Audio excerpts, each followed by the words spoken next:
سب سے پہلی بات اہل حدیث کی پہچان، ایک پہچان یہ ہے کہ اہل حدیث اللہ کے علاوہ کسی کے سامنے نہیں جھکتا. جھکتا ہے؟ نہیں جھکتا.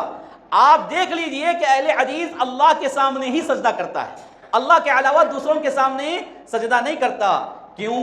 اس لیے کہ یہی عقیدہ صحابہ کرام رضوان اللہ علیہم اجمعین کا تھا، اور اللہ کے نبی صلی اللہ علیہ وسلم نے صحابہ کو یہ تعلیم دی تھی کہ اللہ کے علاوہ کسی کے سامنے جھکنا، سجدہ کرنا نہیں ہے، کیونکہ سجدہ اللہ کے لیے ہے اور اس میں دوسروں کو شریک کرنا یہ شرک ہے، اور اس شرک سے اللہ کے نبی صلی اللہ علیہ وسلم نے صحابہ کو بچایا ہے.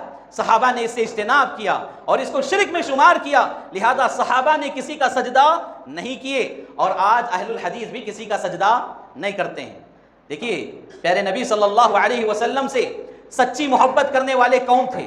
صحابہ کرام رضوان اللہ علیہم اجمعین. صحابہ کی ایک جماعت اللہ کے نبی صلی اللہ علیہ وسلم سے سوال کرتی ہے کہ اللہ کے نبی صلی اللہ علیہ وسلم، ہم دوسرے ممالک میں جاتے ہیں، دوسری جگہوں پر جاتے ہیں، وہاں دیکھتے ہیں کہ رعایا اپنے بادشاہوں کے لیے سجدہ کر رہی ہیں، یعنی بادشاہ کے ماتحت جو لوگ رہتے ہیں وہ بادشاہ کے سامنے سجدہ کر رہے ہیں. ہمارے دلوں میں تو بادشاہوں سے زیادہ محبت آپ سے ہے، آپ ہمیں حکم دیجیے، ہم آپ کو سجدہ کرنا چاہتے ہیں.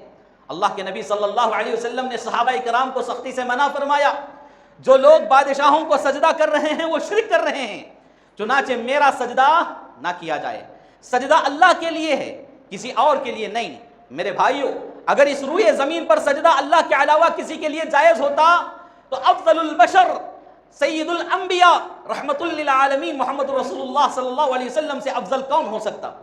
اللہ کے نبی صلی اللہ علیہ وسلم نے اپنے لیے سجدے کو شرک کہا ہے، حرام کہا ہے، ناجائز کہا ہے، تو پھر آج کسی ولی، کسی پیر، کسی صاحب کے لیے سجدہ کیسے جائز ہو سکتا؟ بہت سارے لوگ کہتے ہیں کہ درگاہوں، مزاروں، آستانوں پر کہاں سجدہ ہو رہا ہے. یہ تو ایسی بات ہے کہ گھر کا گھر لوٹ لیا جائے اور لوگ کہیں کہ بھئی چوری کہاں ہو رہی ہے، یہ ایسی ہی بات ہے.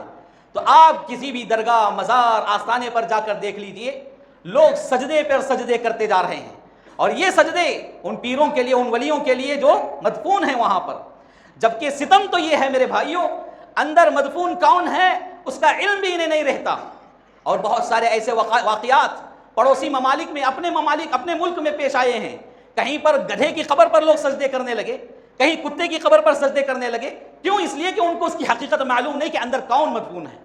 بعض معاملے تو ایسے پیش آئے کہ کوئی قبر وبر نہیں، بس قبر کی شکل بنا دی گئی قبہ نما، اور اس کے اوپر چادر بچھوا کر بزنس شروع کر دیا گیا. ایسی چیزوں سے اسلام سختی سے منع کرتا ہے، اور اہل حدیث کی یہ پہچان ہے کہ وہ اللہ کے علاوہ کسی اور کے لیے سجدہ نہیں بانٹتا. کیوں؟ یہ صحابہ کا عقیدہ ہے، صحابہ حق پر قائم تھے، ہدایت یافتہ تھے، اسی لیے اس مسئلے میں اہل حدیث ہدایت یافتہ ہیں.